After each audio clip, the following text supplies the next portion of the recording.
அப்போஸ்தலனாகிய பவுல் பிலிப்பியருக்கு எழுதின நிருபம் 4ஆம் அதிகாரத்தை நாம் எடுத்துக்கொள்ளலாம். அப்போஸ்தலனாகிய பவுல் பிலிப்பியருக்கு எழுதின நிருபம் 4ஆம் அதிகாரத்தை நாம் எடுத்துக்கொள்ளலாம்.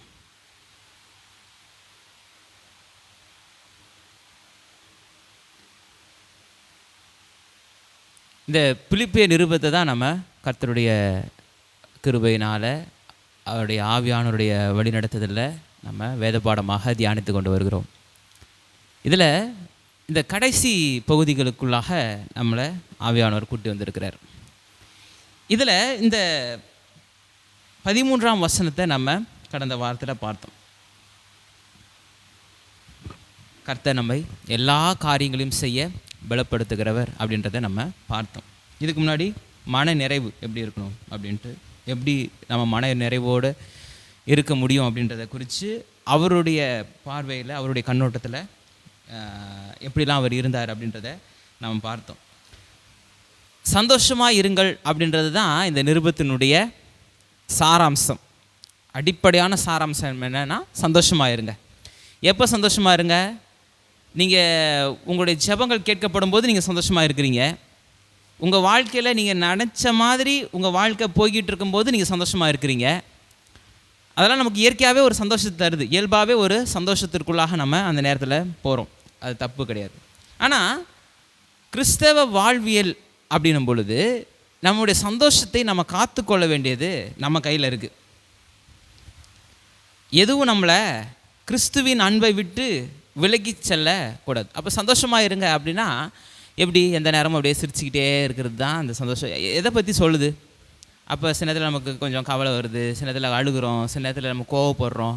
அப்போ இதெல்லாம் எதுவுமே தப்பு, எல்லாமே தப்பு. எந்த நேரமும் மூஞ்சி சிரிச்ச மேனிக்கே இருக்கணும் அப்படி சொல்ல வரல. அதாவது நீங்கள் கோபம் கொண்டாலும் பாவம் செய்யாதிருங்கள் அப்படின்ட்டு வருது. நமக்கு சில நேரத்தில் துக்கங்கள் வருது, கவலைகள் வருது, கஷ்டங்கள் வருது. இதெல்லாம் வரும்பொழுது நமக்கு அதை நம்ம இயல்பாக நம்ம எக்ஸ்ப்ரெஸ் பண்ணுறோம். அப்படி இல்லைன்னா நம்ம ஹியூமனே கிடையாதுல்ல. ஒரு மனித தன்மைனா மனித தன்மையில் இதெல்லாம் வெளிப்படும். இயேசு கிறிஸ்து ஒரு அந்த மரண வீட்டுக்கு போகிறாரு. தன்னுடைய நண்பர் லாசருடைய மரண வீட்டுக்கு போகிறாரு. ஏன் அழுதாரு? அப்போ ஏன் அவரால் சுகப்படுத்த முடியாதுன்னு அழுதாரா? ஐயோ போயிட்டேப்பா, இனிமேல் உன்னை எப்போ நான் பார்ப்பேன்னு உட்காந்து அழுதாரா? அது இயல்பாக வர ஒரு உணர்வு, அதை அங்கே செயல்படுத்துகிறாரு. ஆனால் அழுதுகிட்டே இல்லை, அதுக்கப்புறம் அங்கே வேலையை பார்த்துட்டார். அதுதான் நம்முடைய வாழ்க்கையில் கிறிஸ்துவை ஏற்றுக்கொண்டு நமக்கு சின்னதில் கஷ்டம் வருதா அப்படி கவலைப்படுறோம். ஆனால் அந்த கவலையே நம்ம என்ன பண்ணக்கூடாது? தண்ணி ஊற்றி வளர்க்கக்கூடாது. அது ஒரு விருட்சமாக வளர்ந்துடக்கூடாது. ஒரு பிரச்சனை வருது, கோவப்படுறோம் அப்படின்னா அந்த கோபத்தை வெளியே காட்டிடுறோம். அப்புறம் என்ன பண்ணுறோம்? அந்த கோபத்துக்கு தண்ணி ஊற்றி அதை வளர்த்து அதை ஒரு விருட்சமாக்கிடக்கூடாது. புரியும்னு நினைக்கிறேன். அதை ஒரு பெரிய விஷயமாக்கி நான் இப்படி தான் இருப்பேன், இதே மாதிரி தான் நான் இப்படி இருப்பேன், இப்படி தான் நான் செயல்படுவேன், அப்படி கிடையாது. இயல்பாக ஒரு கோபத்தை படுறோமா, அடுத்தது தூக்கி போட்டு சமாதானத்தை நாடி போயிடணும், சந்தோஷத்தை நாடி போயிடணும். எதுவும் நம்முடைய சந்தோஷத்தை எடுத்து போட்டுறக்கூடாது, நம்முடைய மன அமைதியை எடுத்து போட்டுறக்கூடாது. அதுக்கு அப்போஸ்தலனாகிய பவுல் நமக்கு கொடுக்குற நல்ல ஒரு அட்வைஸ்னா, நல்லா ஜெபம் பண்ணுங்க, நல்லா சிந்திங்க, உங்கள் சிந்தனை சரியானதாக இருக்கட்டும், சரியானபடி வாழுங்க அப்படின்ட்டு 3 அட்வைஸ் கொடுக்குறாரு. இப்போ இந்த அட்வைஸை நம்ம பின்பற்றினாலே மேக்ஸிமம் நம்ம வாழ்க்கையில் நம்மளுடைய சந்தோஷத்தை நம்ம காத்துக்கொள்ள முடியும். நீங்கள் வேறு உங்கள் சந்தோஷத்தை நீங்கள் எங்கே இழக்கிறீங்கன்னு பார்த்தா இந்த 3த்தில் ஏதாவது ஒன்று குறைவுபடும் பொழுது தான் உங்கள் சந்தோஷத்தை நீங்கள் இழந்து போகிறீங்க அப்படின்றது நமக்கு தெரியுது. இப்போ இந்த மன அமைதியின் ரகசியம் என்ன? கிட்டத்தட்ட கடைசி பகுதி. இந்த நிருபத்தினுடைய ஆரம்பம் எப்படி ஆரம்பிக்குது அப்படின்னா, அந்த மக்களை தேற்றுகிறதை போல ஆரம்பிக்குது. தேற்றுகிறதை போல இல்லை, தேற்றுகிறதாய் ஆரம்பிக்குது. அந்த ஜனங்களை தேற்றுகிறாரு, அந்த ஜனங்களை ஊக்கப்படுத்துகிறாரு. ஏன்னா அந்த ஜனங்களுக்கு ஒரு பெரிய கவலை, தங்களை வழி நடத்தின தேவ ஊழியன் இப்போ எப்படி இருக்கிறாரோ தெரியல. அவர் பல்வேறு இடங்களில் ஊழியம் செய்த போது நாங்கள் என்ன பண்ணோம்? உதவிகளை செய்தோம். இப்போ எங்களால் கொஞ்ச நாள் செய்ய முடியாமல் போயிடுச்சு. இப்போ இந்த எப்பாப்ராதித்து அப்படின்ற ஒரு மனிதன்கிட்ட நாங்கள் கொடுத்து அனுப்பிச்சிருக்கிறோம். எங்களுடைய அவர் மீது எங்களுக்கு இருக்கிற அந்த கன்சர்னை நாங்கள் இப்போ வெளிப்படுத்தி இருக்கிறோம் அப்படின்ட்டு அந்த ஜனங்க இருக்கிறாங்க. இப்போ அந்த ஜனங்கள் என்ன பண்ணுறாரு? தேற்றுக்கிறாரு. கவலைப்படாதீங்க, நடந்ததெல்லாம் நன்மைக்கு தான் நடந்துச்சு. நீங்கள் என்னுடைய காரியங்கள் எல்லாவற்றையும் கேள்விப்பட்டீங்க. நான் எருசலேமில் சிறைச்சாலையில் இருந்தேன், அங்கே வந்து சரியாக நான் இது பண்ணப்படலை, விசாரிக்கப்படலை. அங்கே வந்து இருந்த அந்த அதிபதி வந்து என்கிட்ட வந்து ஏதோ காசு எதிர்பார்த்து என்ன பண்ணிட்டான், சிறைச்சாலையிலே வச்சுட்டு போயிட்டான். ஜனங்களை பிரியப்படுத்துறதுக்கு என்கிட்ட எதிர்பார்த்தா, நான் கொடுக்கல, உடனே என்னை சிறைச்சாலையில் வச்சுட்டு போயிட்டான். அப்புறம் நான் ராயனுக்கு அபயமிட்டேன். இப்போ நான் ராயனை சந்திக்கும்படி எருசலேம்லேருந்து மத்திய தரைக்கடல் வழியாக போய் ரோமாபுரி பட்டணத்துக்கு போகணும். நீங்கள் கூகுள் மேப்பில் இப்போ கூட பாருங்கள், மத்திய தரைக்கடல் இருக்கும். அது வந்து பார்க்குறது ரொம்ப சின்னதாக இருந்தாலும் ரொம்ப டேஞ்சரஸான ஒரு கடல், இருக்கிறதுலே ரொம்ப ஆபத்து நிறைந்த கடல் பிரயாணங்கள் அங்கே இருக்கும். ரொம்ப மோசமான ஒரு கால சூழ்நிலை அந்த இடத்துல இருக்கும். அதனால் பார்த்திங்கன்னா அங்கே இருக்கிற எல்லா காரியங்களுமே வந்து ஒரு சுலபமான அந்த ட்ராவல்லாம் இருந்துராது. அப்போ அதே போல் தான் அப்போஸ்தலனாகிய பவுலும் இந்த எருசலேமிலிருந்து ரோமாபுரிக்கு போகிற அந்த ட்ராவல் வந்து ரொம்ப கஷ்டமாக தான் இருந்துச்சு. அதில் நிறையா பாடுகளை சந்திச்சார். இதெல்லாம் இந்த ஜனங்க கேள்விப்படுறாங்க. இதை குறித்தும் கவலைப்படாதீங்க, கர்த்தர் எல்லாவற்றையும், இப்போ இந்த கப்பர் சேதமாக இருந்தாலும் சரி, அப்புறம் அந்த தீவில் மாட்டிக்கிட்டார், அங்கே ஒரு பாம்பு கடிச்சிச்சு, திருப்பி கொண்டு வந்து வீட்டு சிறையில் வச்சுட்டாங்க, இப்போ அதை அரண்மனை காவலில் இப்போ இருக்கிறாரு. இதெல்லாம் நம்ம நல்லா பார்த்துட்டோம். இப்போ இந்த ஜனங்கள் என்ன சொல்கிறாரு, இதெல்லாம் நடந்தது உண்மைதான், ஆனால் எதுவுமே சுவிசேஷத்தை கெடுத்து போடலை, எல்லாமே சுவிசேஷத்தை வளர்த்துச்சு. இது வந்து இந்த ஆப்டிமிசம் மாதிரி கிடையாது, அதாவது தீமையில் ஒரு நன்மையை காண்பது அப்படி கிடையாது. அந்த மாதிரி எடுத்துக்கக்கூடாது. தீமை அதில் ஏதோ ஒரு நன்மை காண்பது. இப்போ சமீபத்தில் ஒரு பெரிய விமான விபத்து நடந்துச்சு. அதில் ஒரே ஒரு ஆளை தவிர மற்ற எல்லாருமே இறந்து போயிட்டாங்க. ஆப்டிமிசம் என்ன சொல்லும், எத்தனை பேர் இறந்துட்டாங்க, ஆனால் ஒருத்தன் தப்பிச்சிட்டான்பா. அந்த ஒருத்தன் தப்பிச்சிட்டான்னு சந்தோஷப்படுறதுக்கு ஆப்டிமிசம்னு சொல்லுவாங்க. ஆனால் அத்தனை பேர் இறந்து போயிட்டாங்களே. அப்போ அதே மாதிரி இங்கே அவர் வாழ்க்கையில் பெரிய துன்பத்தை சந்திச்சுட்டு இருக்கும் பொழுது அதில் ஏதோ ஒரு நன்மை வருது, அதை நிமித்தமாக சந்தோஷப்படுறேன் அப்படி கிடையாது. இது இவர் என்ன சொல்கிறாரு, என் தீமையே கர்த்தர் நன்மையாக மாற்றுறாரு. என் தீமைன்னு நான் அனுபவிக்கிற தீமையில் கர்த்தர் வந்து அதுலேயே எனக்கு ஒரு நன்மையை காமிக்கிறார், எனக்கு ஒரு வழியை காண்பிக்கிறாரு அப்படின்ட்டு சொல்கிறாரு. ஏன் வந்து இங்கே இந்த அரண்மனையில் இருக்கிறவங்க எல்லாருமே இணக்கமாக இருக்கிறாங்க, அரண்மனையில் இருக்கிறவங்க எல்லாரும் வாழ்த்துதல் சொல்கிறாங்க, அரண்மனை எங்கும் சுவிசேஷம் பரவுது அப்படின்னா, அங்கே இருக்கிற அரசன் அவ்வளோ ஒரு கொடுங்கோலனாக இருக்கிறான். அவன் வந்து ஒரு சரியான மனநிலையோடு கூட இல்லாதவனாக இருக்கிறான். அநியாயமாக வீரர்கள் தண்டிக்கப்படுறாங்க. இவர்கிட்ட வர அந்த எலைட் கார்டு வந்து எப்படி வராங்கன்னா, அந்த பனிஷ்மெண்ட் டியூட்டியாக தான் வராங்க. அது ஒரு நாளைக்கு 4 பேர் ஷிஃப்ட் வராங்க. இதெல்லாம் வந்து ஏதோ அவங்க உண்மையாலே ஏதோ தப்பு பண்ணிட்டு வரல, சம்டைம்ஸ் அவங்க செய்யாத தவறுக்கு வந்திருக்கலாம். ஒரு நிறைய அந்த காமிக்ஸ் நிறையா இதெல்லாம் வரும், ஒரு சின்ன சின்ன கேலி சித்திரங்கள் போல் சின்ன சின்ன கதாபாத்திரங்கள், ரொம்ப ஒரு மாதிரி ஒரு முட்டாள் அரசன் வந்து எப்படிலாம் தன்னுடைய வீரர்களை தண்டிக்கிறான் அப்படின்ட்டு. ஒழுங்காக வந்து அந்த அரசனை வந்து சரியாக புகழலை அப்படின்றதுக்காகவே சில வீரர்களை கொடூரமாக தண்டிக்கிற சில காமிக்ஸ்லாம் இருக்குது, சில கார்ட்டூன்ஸ் மாதிரி சின்ன பிள்ளைங்க சிரிக்கிறதுக்கு ஏற்ற மாதிரி சில விஷயங்கள்லாம் இருக்குது. அது மாதிரி இந்த நீரோ வந்து ரொம்ப நீதியாக தண்டனை கொடுக்குற ஆள் கிடையாது, நீதியான ஒரு அரசன் கிடையாது. நீதியான அரசன் பண்ணுவான், சரியான தண்டனை, சரியாக தண்டிக்கப்பட வேண்டியவனுக்கு தண்டனையை சரியாக கொடுக்குறவன் நீதியான அரசன், அவன் சரியான நியாயாதிபதியாக இருப்பான். ஆனால் நீரோ அப்படிப்பட்ட ஆள் கிடையாது. அப்போ அநியாயமாக தண்டிக்கப்படுறாங்க, இவர்கிட்ட வராங்க, இவர்கிட்ட கொஞ்சம் அந்த கோபத்தை காட்டுறாங்க. இருந்தாலும் இவர் கிறிஸ்துவின் அன்பை வெளிப்படுத்துகிறாரு. கிறிஸ்துவின் அன்பை வெளிப்படுத்துறது நிமித்தமாக அவங்க ரட்சிக்கப்படுறாங்க. இப்போ அரண்மனை முழுக்க சுவிசேஷம் பரவுது. அப்போ நீங்கள் எதுக்கும் கவலைப்படாதீங்கப்பா, நான் சேஃபாக இருக்கேன், நான் நல்லா இருக்கேன், நிச்சயமாக நான் வெளியே வருவேன், இந்த நீரோன்ற மன்னனை போய் நான் நேருக்கு நேராக சந்திக்க போகிறேன்ட்டு நீங்களாம் பயப்படுறீங்க, அதெல்லாம் பயப்படாதீங்க, நான் நிச்சயம் வெளியே வருவேன்ட்டு சொல்கிறாரு. நிச்சயம் வெளியே வந்தார். இந்த நிருபத்தெல்லாம் எழுதிட்டு நிச்சயமாக வெளியே வந்தார். அதுக்கப்புறம் மறுபடியும் தண்டிக்கப்படுறாரு. அவர் எல்லாருமே கிட்டத்தட்ட ஆதி அப்போஸ்தலர்கள் எல்லாருமே தங்களுடைய ஜீவனை கிறிஸ்துவுக்காக விட தயாராக இருந்தாங்க. அது வந்து அவங்க அந்த தரிசனத்தை பெற்று இருந்தாங்க. அதனால தான் குடும்பம் அப்படின்ற வாழ்க்கையை அவங்க மேக்சிமம் வாழல. பேதுரு தவிர மற்ற யாரும், பேதுருன்னு ஒரு சிலர்கள் தவிர மற்ற யாருமே வந்து குடும்பமாக வாழ்ந்தாங்க அப்படின்ட்டு எந்த விதமான ஆதாரங்களும் இல்லை. அப்படி இருக்கும் பொழுது ரொம்ப தெளிவாக நமக்கு வந்து பார்த்திங்கன்னா அவங்க வந்து இதுக்கவே தங்களுடைய வாழ்க்கையை அர்ப்பணித்தாங்க. ஆனால் இந்த இடத்துல என்ன சொல்கிறாரு, நான் வெளியே வருவேன்றாரு. அதே போல் வெளியே வந்தார். 2ஆம் அதிகாரத்தில் எல்லாம் பார்த்தோம். இப்போ இப்படி இந்த ஜனங்க கலக்கத்தோடு இருக்கிறாங்க. அவங்க ஆற்றுகிறதற்கு இந்த நிருபம் எழுதுவதாக ஆரம்பிக்கப்பட்டிருக்கு. இப்போ முடிவு எப்படி இருக்கணும், அதுக்கு ஒரு மணிமகுடமாக இருக்கணும். அந்த ஜனங்களை என்கரேஜ் பண்ணுறாரு. ஏன்னா அந்த ஜனங்க ரொம்ப சூப்பரான ஜனங்க.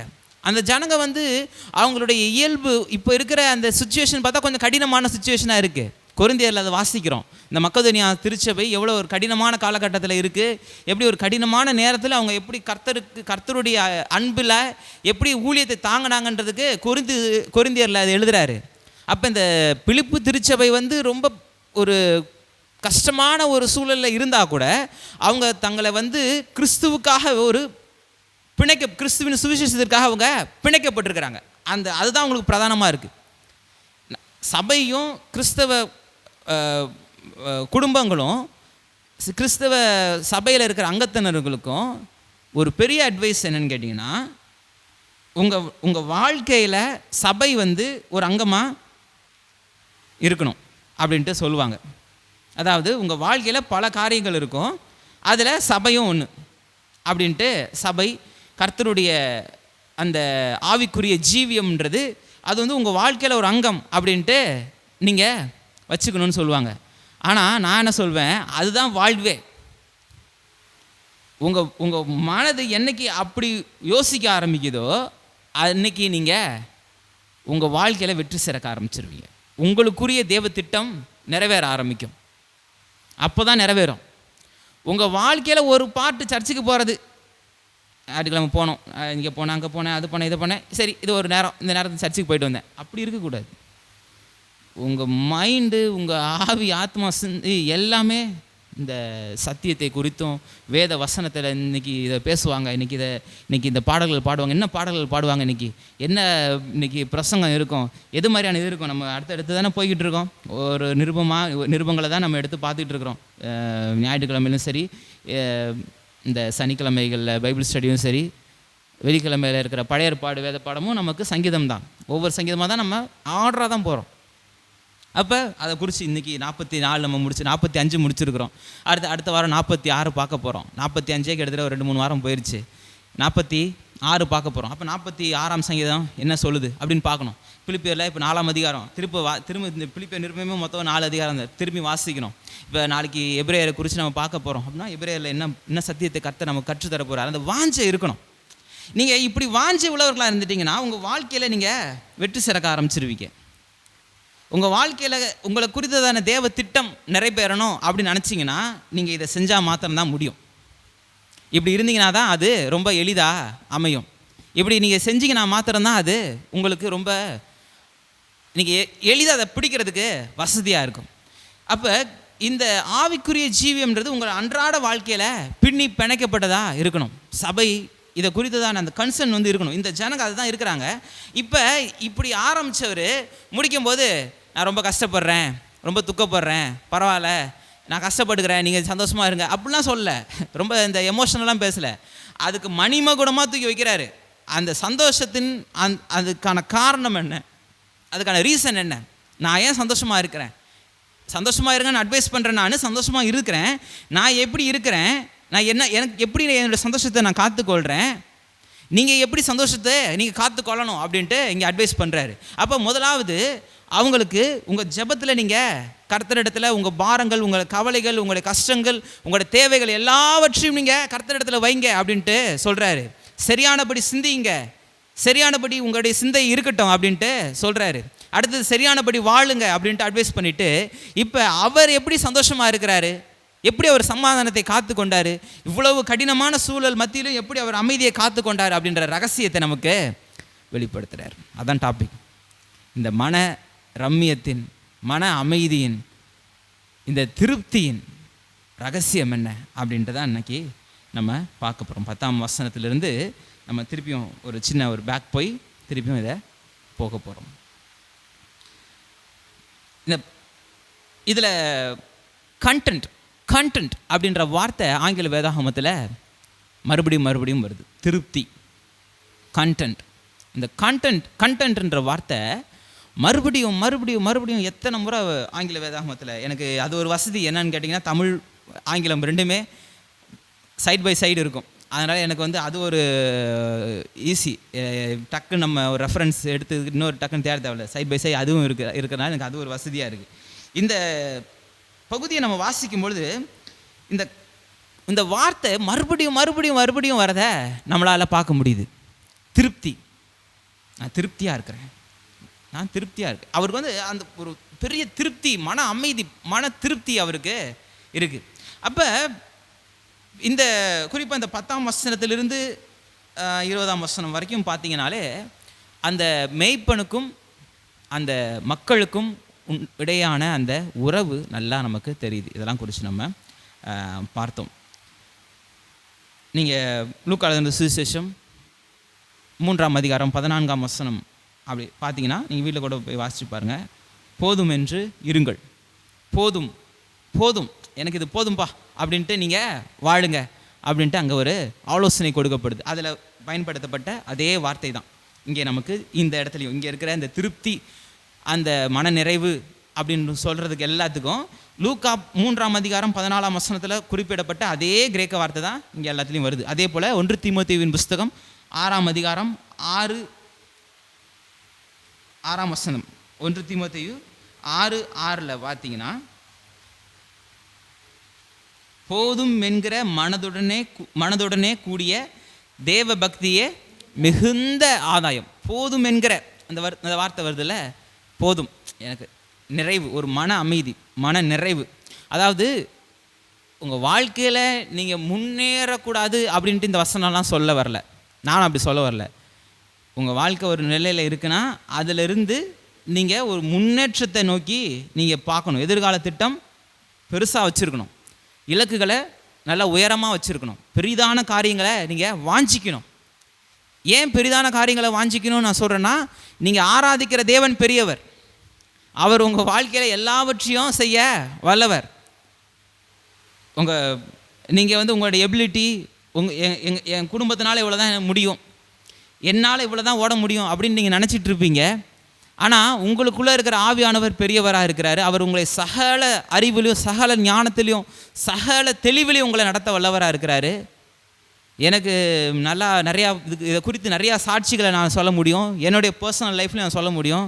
நான் நினைப்பதற்கும் வேண்டிக் கொள்வதற்கும் அதிகமாக கர்த்தர் வாழ்க்கையில் செய்கிறவராக இருக்கிறார், அதிகமாக செயல்பட அவர் வைக்கிறவராக இருக்கிறாரு. அப்படி இருக்கும் பொழுது நீங்கள் வந்து உங்களுடைய எதிர்கால திட்டத்தை நீங்கள் பெருசாக வைக்கிறது தப்பே கிடையாது. பெரிய பெரிய காரியங்களை, பெரிய இலக்குகளை வச்சு அதை வாஞ்சிக்கிறது தவறே கிடையாது.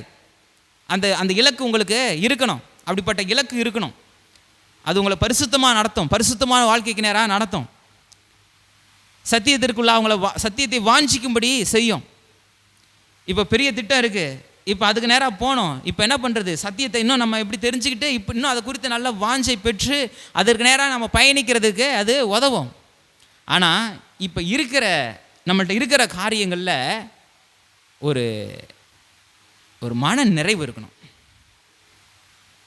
இப்போ ஒரு பைபிள் என்கிட்ட இருக்குது, இதை விட ஒரு நல்ல ஒரு பைபிள் வாங்கணும் அப்படின்ற ஆசை இருக்கலாம். இன்னும் இப்போ இதை வந்து இப்போதைக்கு இது இருக்குது.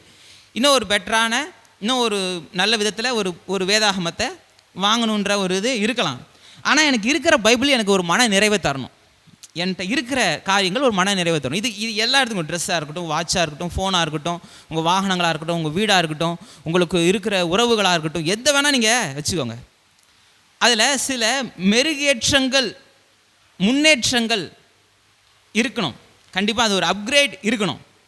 ஆனால் இருக்கிறதுல ஒரு மன அமைதி, ஒரு போதும் எனக்கு ஒரு நிறைவானது இருக்குது அப்படின்ற ஒரு இருக்கும் பொழுது தான் இந்த மன நிறைவுன்றது நம்முடைய வாழ்க்கையில் வரும். அதான் போதும் என்கின்ற மனதுடனே கூடிய தேவ பக்தி மிகுந்த ஆதாயம். அது வந்து ஒரு கெயின். நீங்கள் தேவ பக்தியாக இருக்கீங்க, ஆனால் உங்களுக்கு போதும் என்று மனசு இல்லைன்னு வச்சுக்கோங்க.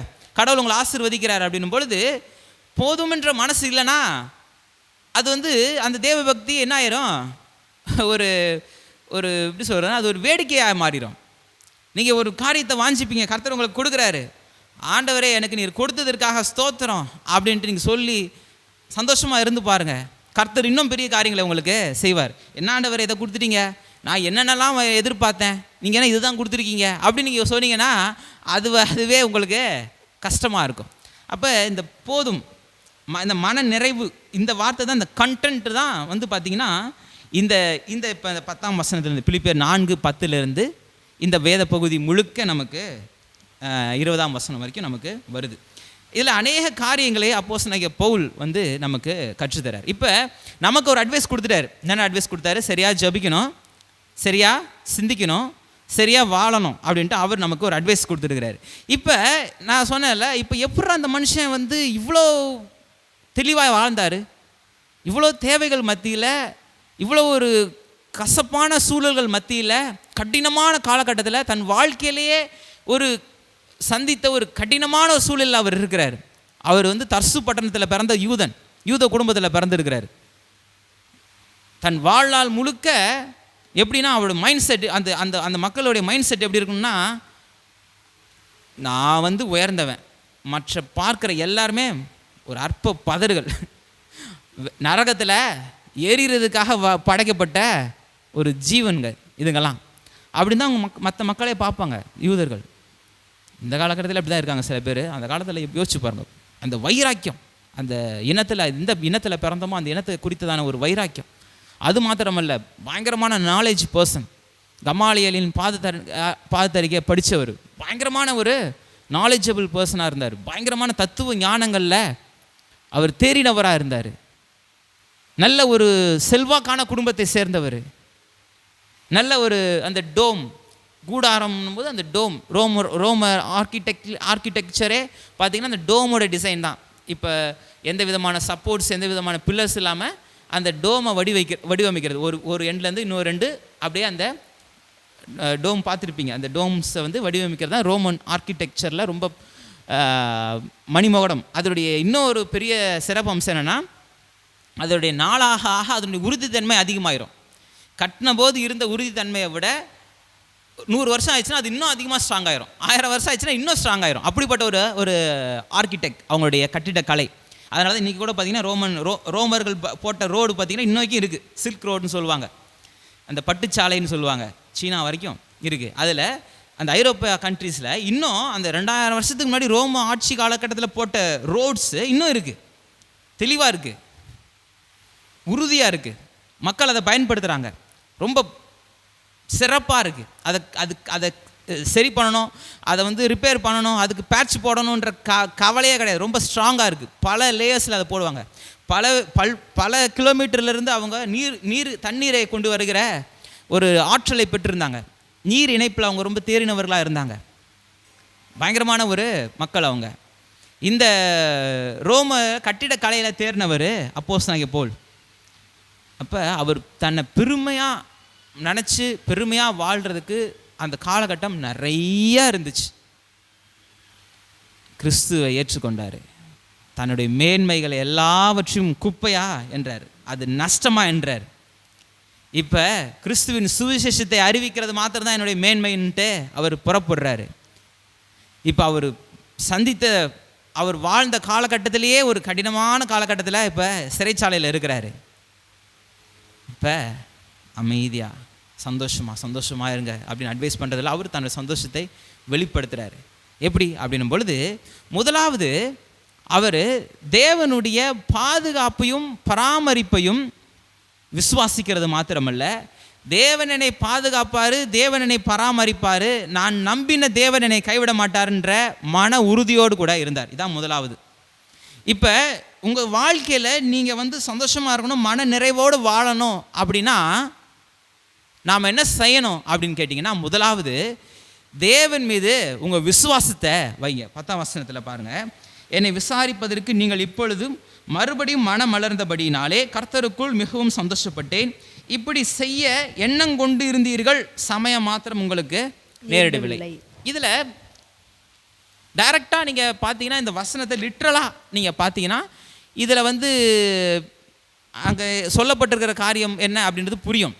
ஆனால் இது நீங்கள் வாசிக்கும் பொழுது இது எழுதினவருடைய மனநிலையை நீங்கள் பார்க்கணும். மனநிலை என்னென்னா, இந்த பிலிப்பு பட்டணத்து ஜனங்க, நான் போன வாரத்தில் கூட சொல்லியிருந்தேன், கடந்த வாரங்களில் கொரிந்து பட்டணத்தில் அவர் ஊழியர் செய்யும் பொழுது முழுக்க பிலிப்பு பட்டணத்து ஜனங்க தான் என்ன பண்ணுறாங்க, காணிக்கையை கொடுத்து தாங்குறாங்க. தெசலோனிக்கே பட்டணத்தில் இவர் தன்னுடைய கைகளினால் வேலை செய்து அந்த ஜனங்களுக்கு கஷ்டம் கொடுக்காம இவர் என்ன பண்ணுறாரு, ஏன்னா அவர்கிட்ட இருக்கிற சில எபிலிட்டிஸ் அவர் வெளிப்படுத்துகிறார். அப்போ சமயத்துக்கு ஏற்ற போல் நம்ம இருக்கிற சாயிலுக்கு ஏற்ற மாதிரி, இருக்கிற சூழலுக்கு ஏற்ற மாதிரி நம்ம இது பண்ணலாம். நீங்கள் வந்து முழு நேர ஊழியத்தை தான் செய்யணும், பார்ட் டைம் ஊழியம் செய்கிறது தப்பு அப்படின்னு சொல்லக்கூடாது. இல்லை வந்து முழு நேரம் ஊழியம் தப்பு, பார்ட் டைம் தான் செய்யணும் அப்படின்றதும் தப்பு. அந்தந்த சூழ்நிலைக்கு ஏற்ற மாதிரி, அந்தந்த காலத்துக்கு ஏற்ற மாதிரி, அந்தந்த விஷயத்துக்கு ஏற்ற மாதிரி உங்களை நீங்கள் காத்துக்கொள்ளணும். ஆனால் இப்போ என்ன எடுத்துக்கிட்டிங்கன்னா, எனக்கு வேறு செய்கிறதுக்கு நேரம் இல்லை, வேறு ஒரு வேலை செஞ்சால் அதில் ஒரு பெரிய முழு பலத்தை, முழு நம்முடைய ஆற்றலை, முழு நிச்சயத்தை நம்ம காமிக்கணும். ஏன்னா நம்ம வேலை செய்கிறது கர்த்தருக்காக செய்கிறோம். வேலையை குறித்ததான தேவனுடைய திட்டத்தை உங்களுக்கு நான் சொல்லியிருக்கேன். அப்போ நம்ம வந்து மக்களுக்காக வேலை செய்யலை, அதிகாரிகளுக்காக வேலை செய்யலை, கர்த்தருக்காக நம்ம வேலை செய்கிறோம். எந்த வேலை செஞ்சாலும் எல்லாமே கர்த்தருடைய ஊழியம் தான் அப்படின்ற அடிப்படையில் செய்யணும். அப்போ அதில் வந்து ஒரு முழு ஈடுபாடு இருக்கணும். எனக்கு இங்கே பிரசங்கம் பண்ணுறதுக்கு, இந்த பிரசங்கத்தை ரெடி பண்ணுறது, இதுக்கே எனக்கு நேரம் கரெக்டாக இருக்குது. இந்த பிரசங்கங்கள் இங்கே நடக்கிற ஊழியங்களுக்கான நேரத்தை செலவு செய்து இதுக்கான ஆயத்தங்கள், இதுக்கான விஷயங்களை செய்கிறதுக்கே எனக்கு நேரம் கரெக்டாக இருக்குது. அதனால் நான் முழு ஈடுபாடோடு கூட இன்னொரு இதை செய்ய முடியாது. இன்னொன்று, அது கர்த்தர் வந்து இதுலேயே எனக்கான போதுமானதுக்கு அதிகமாக கர்த்தர் என்ன இந்த ஒரு வேலையை செய்கிறேன். சில நேரத்தில் சொல்லுவாங்க, பாஸ்ட்டுங்க என்ன வேலை வந்து பாருங்கள், தூங்க கூட நேரம் இல்லை. உண்மையை சொல்கிறேன், நான் சாட்சியோட தான் சொல்கிறேன். நான் ஒரு வேலை செஞ்சுக்கிட்டு, நான் ஒரு விதமான ஒரு வாழ்க்கை வாழ்ந்துட்டு பிரசங்கத்தில் ஒரு இது மாதிரிலாம் இல்லை. சம்டைம்ஸ் வந்து தூங்க கூட நேரம் இருக்காது, அவ்வளோ டைட்டான ஷெடியூலாக இருக்கும். உட்காந்து எழுதின மெனிக்கு இருக்கணும், திருப்பியும் ஒர்க் பண்ணுற மாதிரி இருக்கும், பயங்கரமான இதாக இருக்கும். ஆனால் இப்போ அதனால தான் வந்து பார்த்திங்கன்னா, இப்போ தெசலோனிக்கே பட்டணத்தில் இருக்கும்போது ஏன்னா அன்றைக்கி அவங்க அந்த ரோமன் சிட்டிசன்ஷிப்போடைய அந்த ஸ்லாக்கிங்கெல்லாம் இழந்து போயிட்டாங்க.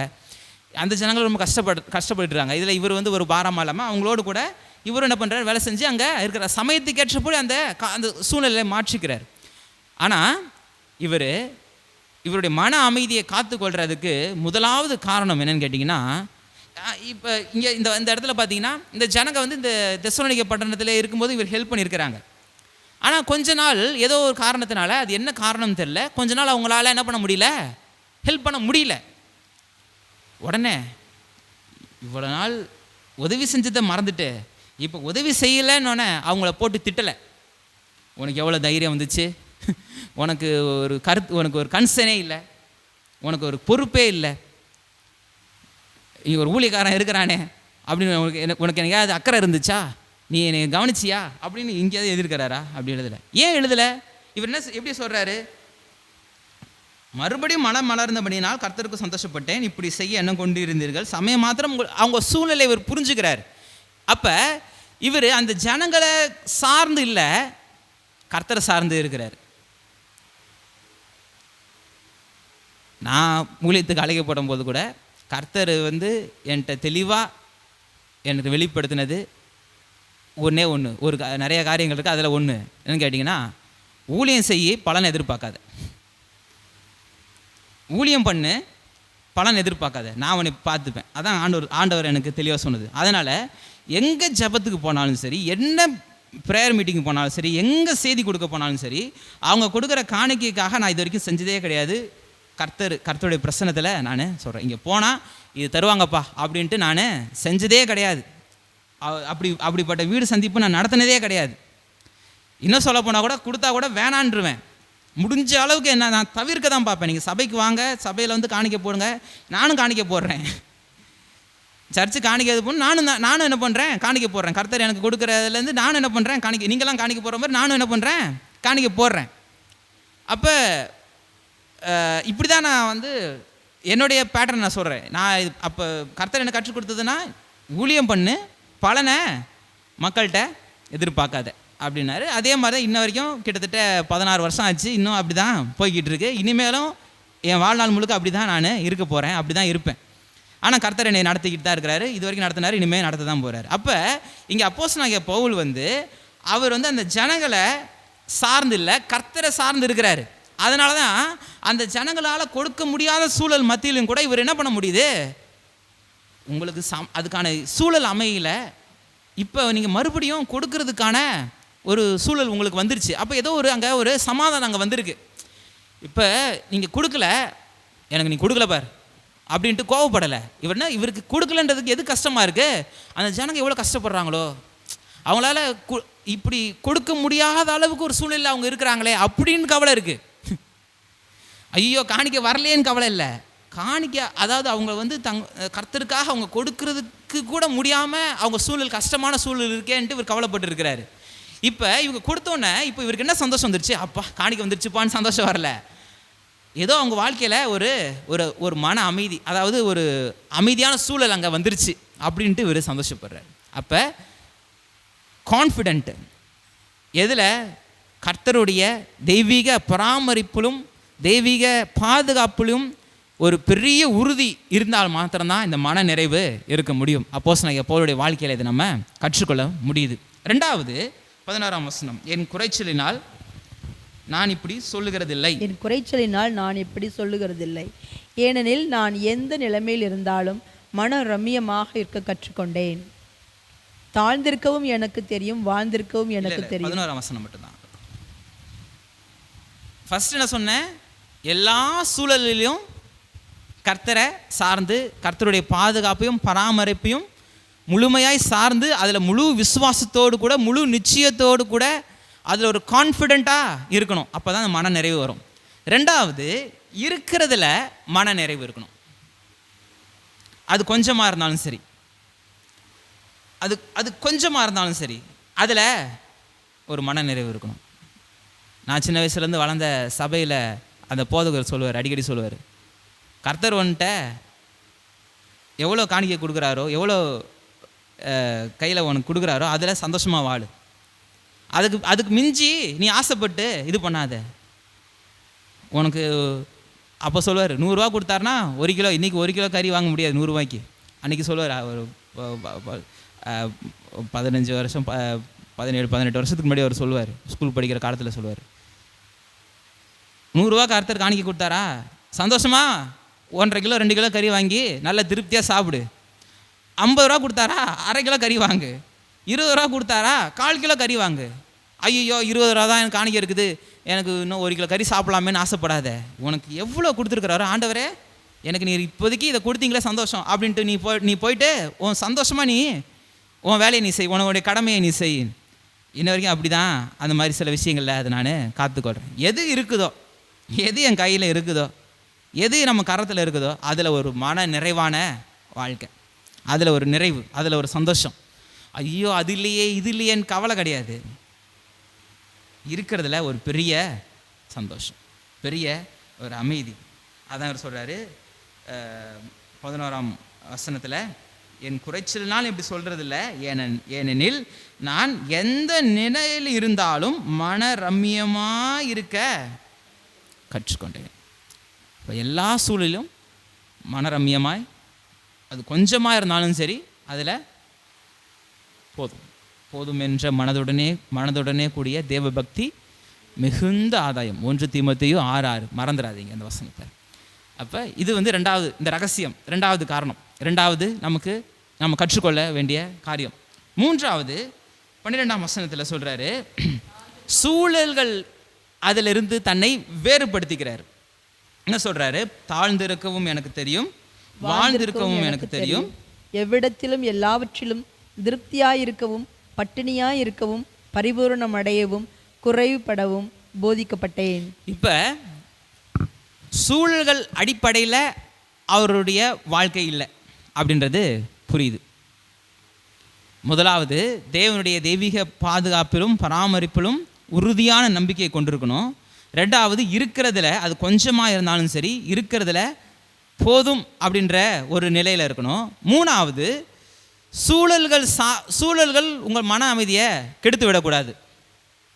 ஏதோ ஒரு தேவை வந்துருச்சு, உடனே பதறி ஐயோ இதாச்சு அதாச்சு, அது தேவை இருக்கே, இது தேவை இருக்கே, இல்லை ஏதோ ஒரு ஆபத்து, ஒரு பெரிய ஒரு செய்தி வரும்போது, அதான் சங்கீதத்தில் வருது, துர்செய்தி கேட்கறதுனால அவன் பயப்படான், அவன் இருதயம் கர்த்தரை நம்பி திடனாக இருக்கும், உறுதியாக இருக்கும். தேவனுடைய வார்த்தையில் உறுதியாக இருக்கும் மனிதன் எப்படி இருப்பான் அப்படின்றத குறித்து நம்ம பார்க்கும்போது இதெல்லாம் நம்ம பார்த்துருக்குறோம், ஞாபகம் இருக்குன்னு நம்புகிறேன். அவன் எந்த ஒரு செய்தி, ஒரு மோசமான ஒரு செய்தி கேட்டாலும் பதற மாட்டான். ஏன்னா அவனுடைய முடிவு என்ன, அவனுக்கான அந்த டெஸ்டினேஷனை, அவனுடைய வாழ்க்கை எப்படி இருக்கணும் அப்படின்ற இது அவனுக்கு நல்லா தெரியும். அப்போ சூழல்கள் சார்ந்து நம்ம இல்லை. என்னுடைய அமைதி, என்னுடைய சந்தோஷன்றது வேற ஒரு காரியம். நான் வேற ஒரு பராமரிப்பில் நான் வாழ்ந்துக்கிட்டு இருக்கிறேன். நான் வேலை செய்கிறதுனால தான் எனக்கு பிழைப்புன்னு கிடையாது. வேலை செய்கிறதுன்றது என்னுடைய எபிலிட்டியை நான் வெளிப்படுத்துகிறேன். ஆனால் என்னுடைய பிழைப்புன்றது கர்த்தர் என்னை பிழைக்க செய்கிறார். ஒரு மாதத்துக்கு 1.5 லட்சம் 2 லட்சம் சம்பளம் வாங்கிக்கிட்டு அது பெரிய கஷ்டத்தோடு கூட, கவலையோடு கூட, பாரத்தோடு கூட இருக்கிற எத்தனை பேர் இருக்கிறாங்க தெரியுமா? நம்ம நினச்சிட்டு இருக்கோம் ரொம்ப சம்பளம் வாங்கிட்டாங்கன்னா, நிறைய சம்பளம் வாங்கிட்டாங்க அப்படின்னா அவங்க ரொம்ப சந்தோஷமாக இருக்கிறாங்க. அப்படிலாம் கிடையாது. அவங்க ரொம்ப அதுக்கேற்ற ஒரு பெரிய ஒரு கஷ்டமான ஒரு சூழ்நிலையில் அவங்க இருக்கலாம். கர்த்தர் ஆசீர்வாதம் இல்லாமல் இருந்துச்சுன்னா பிரச்சனை. 10,000 சம்பளம் வாங்கினவன் சந்தோஷமாக இருப்பான். எப்படான்னு பார்த்தா அதில் அவனுக்கு ஒரு கர்த்தர் ஒரு பெரிய ஆசீர்வாதத்தை தராரு. அதில் அவன் சேர்த்து வைக்கிறான். தன்னுடைய எதிர்காலத்துக்காக, தன்னுடைய பிள்ளைகளுக்காக சேர்த்து வைக்கிறான். மருத்துவ செலவுகள் இல்லாமல் அவன் இருக்கிறான். நிறைய காரியங்கள் இல்லாமல் சந்தோஷமாக இருக்கிறான். அப்போ சூழல்கள் நம்மளை டாமினேட் பண்ணக்கூடாது, நம்மளை மேற்கொள்ளக்கூடாது. அதான் இங்கே 3வது காரியமாக கற்றுக்கொள்கிறோம். 4வது 13ஆம் வசனம், என்னை பலப்படுத்துகிற கிறிஸ்துவினாலே எல்லாவற்றையும் செய்ய பலன் உண்டு. ஒரு தெய்வீக பலன் இருக்குது அப்படின்றதுல ஒரு பெரிய விசுவாசம் வேணும். அந்த வசனத்தை நம்ம போன வாரம் தெளிவாக நம்ம பார்த்துட்டோம். எதை செய்யணும்? கர்த்தருடைய சித்தத்தை செய்கிறதுக்கு பலன் உண்டு, பரிசுத்தமாய் வாழ்கிறதுக்கு பலன் உண்டு, நீதியாய் வாழ்கிறதுக்கு எனக்கு பலன் உண்டு. இப்படிலாம் நம்ம யோசிக்கிறோம். பலன் உண்டுன்ட்டு நம்முடைய மாம்சத்தின் இச்சை, கண்களின் இச்சை, ஜீவனத்தின் பெருமைகளுக்கு ஏற்ற ஒரு காரியத்தை செயல்படுத்துகிறதற்கு என்னை பலப்படுத்துகிற கிறிஸ்துவினாலே எல்லாவற்றையும் செய்ய பலன் உண்டு ஓடிட்டு இருக்கக்கூடாது. நம்முடைய இச்சைகளை நிறைவேற்றுகிறதுக்கு இந்த வசனத்தை பயன்படுத்தக்கூடாது. தேவனுடைய சித்தத்தை நிறைவேற்றுகிறதுக்கு இந்த வசனத்தை பயன்படுத்தணும். ஏசாயா தீர்க்கதரிசியின் புஸ்தகம் 40ஆம் அதிகாரம் 31ஆம் வசனத்தை வாசிச்சு பாருங்க. ஏசாயா 40:31.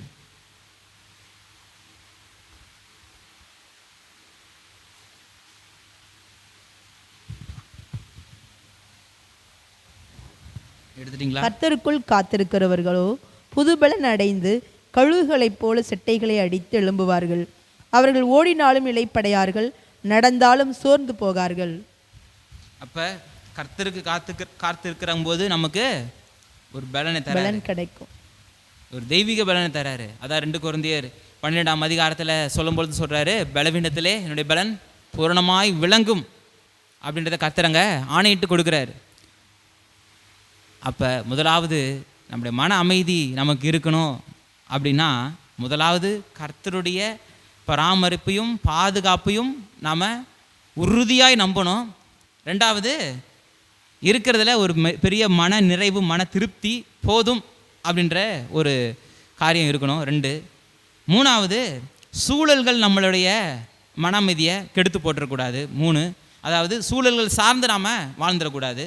3. 4வது தேவ பலனை சார்ந்து நாம் இருக்கணும்.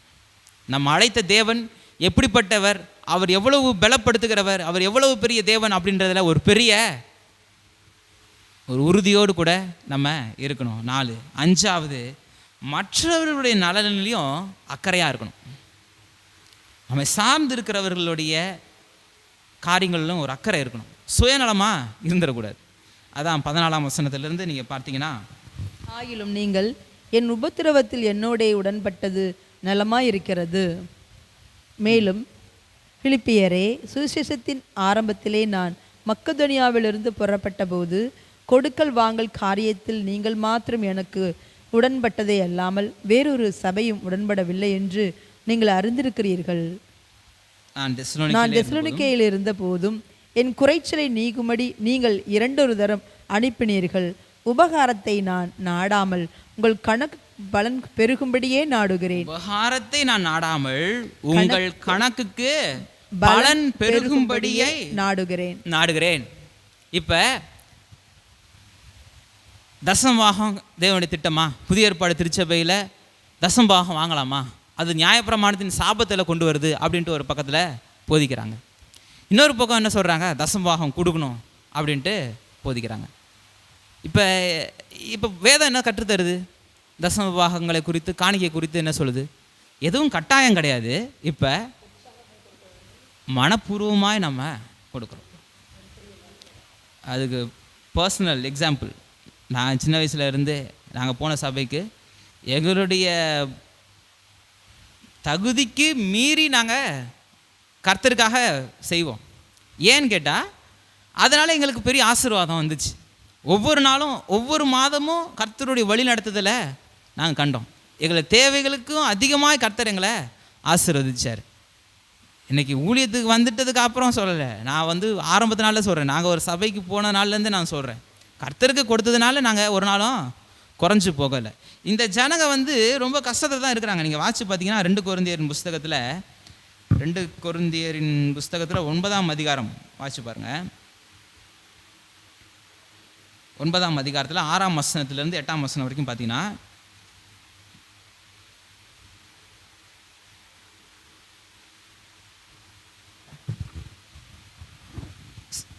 பின்னும் நான் சொல்லுகிறது என்னவெனில், சிறுக விதைக்கிறவன் சிறுக அறுப்பான், பெருக விதைக்கிறவன் பெருக அறுப்பான்.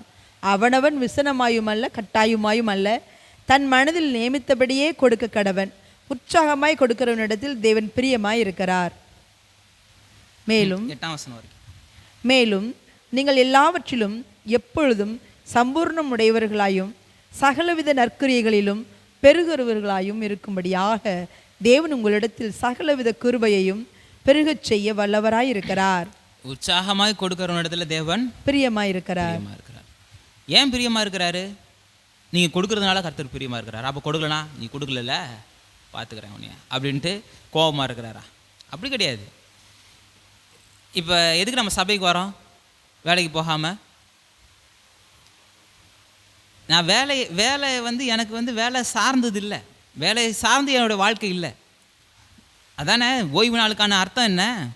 அந்த நாளையும் போய் நான் வேலை செஞ்சு இது செய்யலைன்னா எப்படி நான் பிழைக்க முடியும், எப்படி நான் இஎம்ஐ கட்ட முடியும், எப்படி என் வாழ்க்கையை நான் கொண்டு போக முடியும் அப்படின்னீங்கன்னா கர்த்தரை சார்ந்து நீங்கள் வாழணும்னு அர்த்தம்.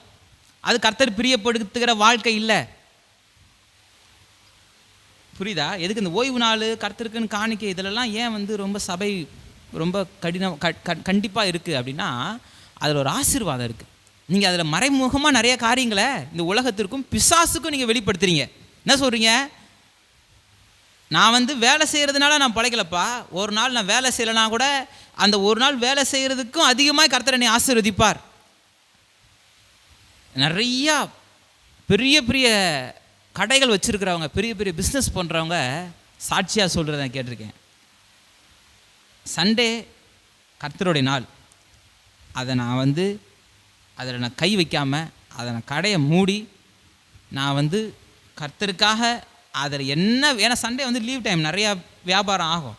நிறையா வியாபாரிங்க சாட்சி சொல்கிறத நான் கேட்டிருக்கேன், கண்கூட பார்த்துருக்கேன். அவங்க சொல்லுவாங்க, கடையை மூடிடுவேன், வேலை செய்கிறவங்களுக்குலாம் லீவு கொடுத்துருவேன், போ சம்பளத்தோடு கூட லீவு கொடுத்துருவேன்.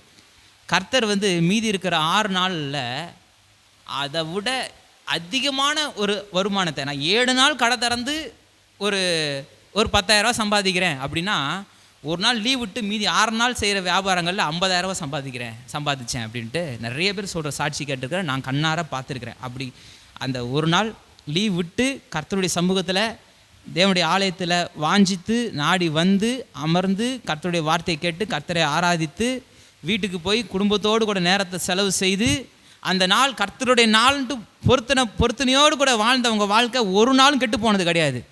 அதை விட்டவன் இல்லை வேலை ரொம்ப முக்கியம் ஓடினவன் நல்லா இருந்ததாக நான் பார்த்ததே கிடையாது. இதையும் நான் சொல்லிடுறேன். வேலை தான் முக்கியம் அப்படின்னு ஓடினவன் அவன் வாழ்க்கையில் தேவனுடைய ஆசீர்வாதத்தை முழுமையாக பெற்றுக்கொண்டானான்னு கேட்டால் கண்டிப்பாக கிடையாது. இது பயமுறுத்துறதுக்காக நான் சொல்லலை, இருக்கிற ரியாலிட்டியே சொல்கிறேன், இருக்கிற ஒரு நிஜத்தை நான் சொல்கிறேன். அது கர்த்தருடைய நாள். அதே போல் தான் இப்போ நம்ம காணிக்கை கொடுக்கும்போது, இப்போ எனக்கு ஒரு 10,000 ரூபா சம்பாதிக்கிறேன்னு வச்சுக்கோங்களேன், அதில் நான் வந்து கர்த்தருக்கு நான் ஒரு பொருத்தனையோடு கூட இது தசம வாகனம்னா 10ல் ஒரு பங்கு எடுத்து, இதெல்லாம் பழைய ஏற்பாடு, அது உண்மை தான். இப்போ புதிய ஏற்பாட்டின் இது என்னென்னா, நானே கர்த்தருக்குரியவன் தான். இதில் தசம பாகம் அப்படின்னு ஒன்று அப்படி கிடையாது. இதில் எல்லாமே கர்த்தருக்காக நான் செலவு பண்ணணும், ஆயத்தமாக இருக்கணும். எதுவாக இருந்தாலும் முழுமையாக நான் கர்த்தருக்குரியவன், நான் என்னையே சொல்கிறேன், நானே கர்த்தருக்குரியவன் தான் அப்படின்ட்டு அப்படி வாழ்கிறது தான் புதிய ஏற்பாட்டின் வாழ்க்கை. இப்போ நான் ஒரு 10,000 ரூபா என் கையில் இருக்குது, இந்த மாதம் முழுக்க கொண்டு போகணும் அப்படின்பொழுது இந்த 10,000 ரூபா எனக்கு நிறைவாக வாழ்ந்துடும் போதுமா அப்படின்னு கேட்டால், அது கையில் 1 லட்ச ரூபா இருந்தாலும் சரி 10 லட்சமாக இருந்தாலும் சரி அதுக்குரிய செலவு வச்சுருப்போம், அதுக்குரிய ஒரு பெரிய திட்டம் வச்சுருப்போம். அதில் ஒரு பட்ஜெட்டு இல்லை துண்டு விடும். சரியா? எவ்வளோ இருக்கும், எவ்வளவோ கையில் இருக்குது அதனால் நிறைவாக இருக்கிறேன்ட்டு இருக்கவே முடியாது. எவ்வளவு இருந்தாலும் அதுக்குரிய செலவுகளுக்கு ஏற்ற மாதிரி தான் நம்ம வாழ ஆரம்பிச்சிருவோம். 10,000 இருக்கும்போது ஒரு 300 ரூபாய்க்கு ஒரு சட்டையை வாங்கி போட்டோன்னா கையில் ஒரு 1,50,000 ரூபா சம்பாதிக்கும் போது ஒரு 2,000 ரூபா 3,000 ரூபாய்க்கு இல்லை 5,000 ரூபாய்க்கு ஒரு சட்டையை வாங்கி போட ஆரம்பிச்சிருவோம். அப்போ அது அந்த சம்பாதித்துக்கேற்ற செலவு இருக்கும். ஆனால் கையில் இருக்கிறத வச்சு நான் கொண்டு போக முடியுமானா கடைசியில் கொஞ்சம் தள்ளி புஷ் பண்ணி கொண்டு போக வேண்டியது இருக்குது. அப்படி இருக்குது. ஆனால் இதுலேயும் நான் கர்த்தருக்கு நான் எடுத்து வைக்கும்போது கர்த்தருக்கு நான் அதை கொடுத்துருவேன்ப்பா அப்படின்னு நான் கொடுக்கும்பொழுது அதில் என்ன சொல்கிறோன்னா, இந்த சம்பளத்தின் அடிப்படையில் நான் வாழல, கர்த்தர் என்கிட்ட இருக்கிறது கொஞ்சமாக இருந்தாலும் அதை கர்த்தர் என்னை நிறைவாய் ஆசீர்வதிப்பார். அதுலேயும் கர்த்தர் என்னை நிறைவாக ஆசீர்வதிப்பார். புரியுதா நான் சொல்கிறது? நேரத்தை கர்த்தருக்குன்னு ஒதுக்கும் பொழுது கர்த்தரை நம்ம சார்ந்து வாழ்கிறோம் அப்படின்றத நம்ம அறிவிக்கிறோம். நம்மள்ட்ட இருக்கிறத கர்த்தருக்கு நம்ம செலவு பண்ணும் பொழுது நம்ம என்ன சொல்கிறோம், இதை நான் கர்த்தருக்காக செலவு பண்ணுறேன், சுவிசேஷத்திற்காக நான் செலவு பண்ணுறேன், இதை நான் கர்த்தருடைய ராஜ்யம் கட்டப்படுவதற்காக நான் செலவு பண்ணுறேன், இல்லாதவர்களுக்காக செலவு பண்ணுறேன். நீங்கள் சபைக்கு செலவு பண்ணுறது மாத்திரம் இல்லை, உங்களுடைய நீங்கள் சம்பாதிக்கும் பொழுது உங்கள் கையில் காசு இருக்கும்போது உங்கள் சுற்றி யாரெல்லாம் கஷ்டப்படுறாங்களோ எல்லாருக்கும் உதவி செய்யுங்க. உங்கள் கண்ணுக்கு முன்னாடி ஒருத்தன் இருக்கிறான் கஷ்டப்பட்டு இருக்கானா, அவனுக்கு உதவி செய்யுங்க. இந்த ஊதாரித்தனமாக சுற்றுறவன் கிடையாது. குடிச்சு போட்டு இந்த என்கிட்ட சில பேர் கேட்பாங்க 200 ரூபா கொடு 100 ரூபா கொடுன்னு போட்டு உதைக்கிறது. யார்கிட்ட எதுக்கு நேராக எடுத்துன்னு போயிட்டு கவர்மெண்ட்டுக்கு மொய் எழுதுறதுக்கு போகிறது, அதுக்கெல்லாம் அப்படி கொடுக்கக்கூடாது. ஏதோ தேவையில் இருக்கிறாங்க, அவங்களுக்கு ஏதோ ஒரு பொருளை வாங்கி கொடுங்க. அவங்க வீட்டுக்கு தேவையான மளிகை சாமான் ஏதோ ஒன்று வாங்கி கொடுங்க. கஷ்டப்படுறாங்க, மருந்து வாங்க கஷ்டப்படுறாங்க, மாத்திரை மருந்து வாங்கி கொடுங்க. உங்களுக்கு தெரிஞ்சிருச்சுன்னா அதை நீங்கள் செய்யுங்களேன், கர்த்தர் ஆசீர்வதிப்பார். நீங்கள் ஐயோ நமக்கு இது தேவை இருக்கே, நமக்கே இந்த வாரத்தில் எப்படி செய்ய போகிறோன்னு தெரியலையே, இதில் எப்படி அப்படின்னு கையாக பசஞ்சிட்டு இருக்கிறத விட தைரியமாக நீங்கள் செஞ்சு பாருங்கள், உங்களை கர்த்தர் எப்படி ஆசீர்வதிக்கிறாருன்னு பாருங்கள். அதுக்குன்னு ஊதாரித்தனமாக இருக்கக்கூடாது. ஊருக்கெல்லாம் வாரி அழைச்சிட்டு கர்த்தரை நம்பி நான் கர்த்தருக்கான செஞ்சுட்டேன் எனக்கு அப்படி டயலாக் பேசிகிட்டு இருக்கக்கூடாது. அதில் ஒரு கருத்தாக இருக்கணும், ஞானமாக இருக்கணும், கர்த்தருடைய ஆவியானவருடைய வழி நடத்துதலோடு கூட இருக்கணும். எல்லாத்துலையும் நமக்கு ஒரு எக்ஸ்ட்ரீம் போயிடும். ஏதாவது சொன்னால் உடனே அதில் ஒரு எக்ஸ்ட்ரீமாக பிடிச்சிக்கிறது.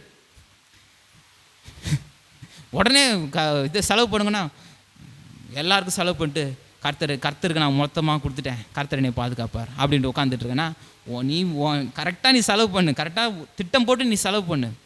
அப்போ கர்த்தருக்காக நம்ம காணிக்கை கொடுக்கும்பொழுது என்ன சொல்கிறோம், இந்த என்கிட்ட இருக்கிற அந்த பொருளாதாரத்தின் அடிப்படையில் என்னுடைய வாழ்க்கை இல்லை, நான் கர்த்தரை சார்ந்து வாழ்கிறேன் அப்படின்றத நம்ம பறைசாற்றுகிறோம். அதுதான் காணிக்கை.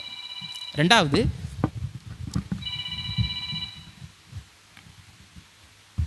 நேரம் பணம் இந்த விஷயங்களில் ரொம்ப ஜாக்கிரதையாக நம்ம இருக்க வேண்டியது அவசியமாக இருக்குது.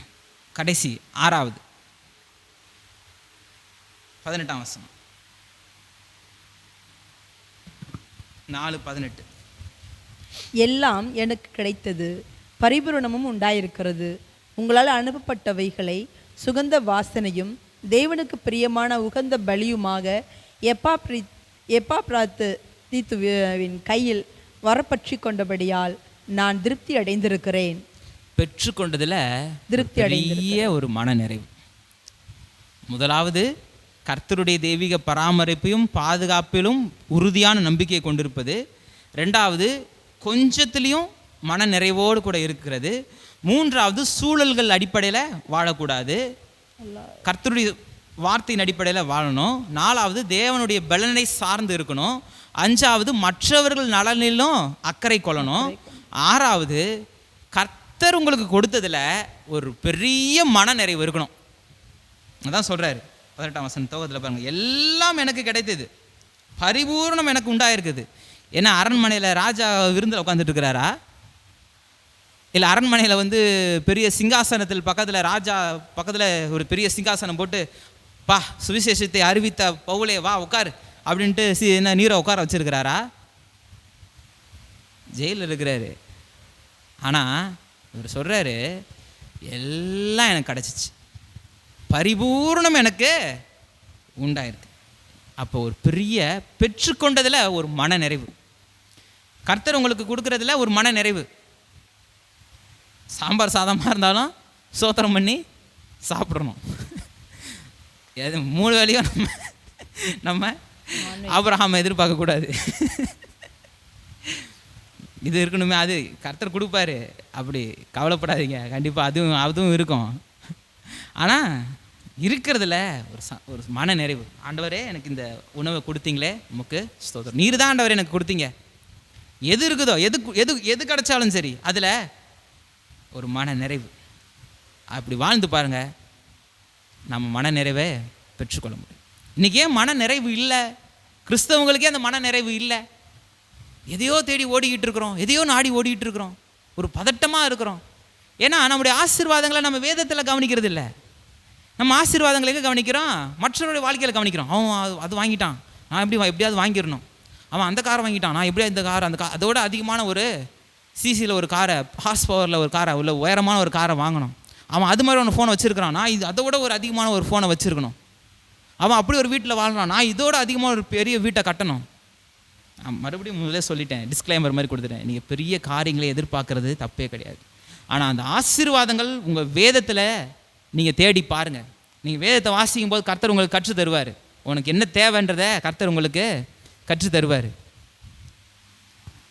எது தேவையோ அதை கர்த்தர் உங்களுக்கு வாய்க்க செய்வார். கர்த்தர் உங்களுக்கு கொடுத்ததை, இன்னைக்கு ஒரு ஆகாரம் கொடுத்தாருன்னா அது கர்த்தர் தான் கொடுத்தாருன்னு விசுவாசிங்க. ஒரு ஆடை வருதுன்னா அது கர்த்தர் தான் கொடுத்தாருன்னு விசுவாசிங்க. அப்படி வாழ்ந்து பாருங்கள், உங்கள் மன அமைதியை யாரும் கெடுத்து போட முடியாது. அப்போ இந்த 6 காரியங்களை மறந்துடாதீங்க. 1 என்ன?